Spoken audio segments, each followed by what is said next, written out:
Percobaan respirasi pada serangga. Nah, pada percobaan kali ini, serangga yang digunakan adalah jangkrik. Tujuan percobaan: mengetahui banyaknya oksigen yang dibutuhkan oleh jangkrik per satuan waktu. Mengidentifikasi faktor-faktor yang memengaruhi laju respirasi pada jangkrik.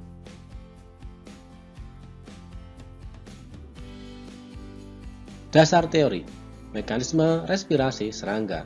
Respirasi adalah proses vital di mana organisme mengambil O2 untuk memecah senyawa organik, menghasilkan energi, serta sisa karbon dioksida atau CO2 dan H2O atau air. Pada serangga, pertukaran gas ini sangat efisien melalui sistem trakea yang unik. Sistem trakea pada serangga berfungsi mengangkut oksigen langsung ke seluruh tubuh dan mengeluarkan karbon dioksida. Ini berbeda dengan vertebrata yang menggunakan darah untuk transportasi gas. Udara masuk dan keluar melalui stigma atau spirakel, lubang kecil di sisi tubuh. Dari stigma, udara mengalir ke pembuluh trakea yang bercabang ke seluruh jaringan. Kontraksi otot tubuh membantu pergerakan gas dalam sistem trakea. Alat dan bahan. Yang pertama, respirometer sederhana dengan pipa berskala. Stopwatch, pipet tetes, kapas, plastisin, eosin, jangkrik, dan kristal kalium hidroksida atau KOH atau natrium hidroksida atau NaOH. Cara kerja.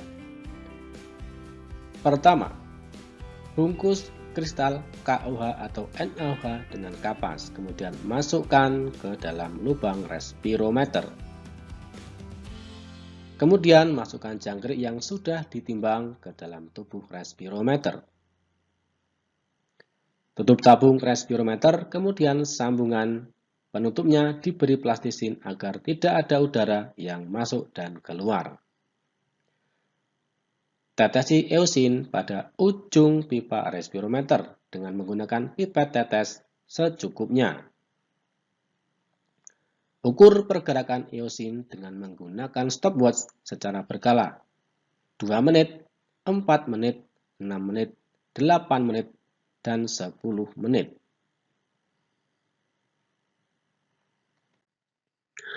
Memahami fungsi eosin dan KOH atau NaOH.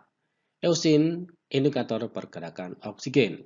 Eosin adalah cairan berwarna yang bergerak mengikuti perubahan tekanan udara. Saat jangkrik menghirup O2, tekanan gas dalam respirometer menurun, menyebabkan eosin bergerak masuk. Fungsi mengindikasikan volume O2 yang dikonsumsi. Volume diukur dari selisih posisi eosin pada skala pipa per satuan waktu. KOH atau NaOH, pengikat karbon dioksida.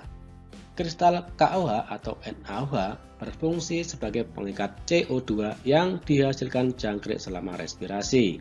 Ini penting agar CO2 tidak menumpuk dan menjaga penurunan tekanan dalam respirometer. Reaksi KOH plus CO2 menghasilkan KHCO3. KHCO3 plus KOH menghasilkan K2CO3 plus H2O. Jika CO2 tidak diikat, tekanan parsial gas akan tetap tinggi dan eosin tidak akan bergerak, sehingga pengukuran volume O2 mustahil dilakukan. Faktor-faktor yang mempengaruhi respirasi. Berat dan ukuran tubuh. Jangkrik yang lebih berat atau besar membutuhkan lebih banyak O2 dan memiliki laju respirasi yang lebih cepat. Kadar O2. Bila kadar O2 rendah, frekuensi respirasi akan meningkat sebagai kompensasi untuk memaksimalkan pengambilan O2. Aktivitas. Semakin tinggi aktivitas jangkrik, semakin banyak energi yang dibutuhkan, sehingga laju respirasinya akan lebih cepat. Pertanyaan: Bagaimana cara mengukur respirasi pada serangga? Respirasi serangga dapat diukur dengan akurat menggunakan respirometer sederhana. Apa fungsi eosin dan KOH atau NaOH? Fungsi eosin sebagai indikator dan KOH atau NaOH sebagai pengikat CO2. Faktor apa yang memengaruhi respirasi? Berat tubuh, kadar oksigen atau O2, dan aktivitas mempengaruhi laju respirasi jangkrik.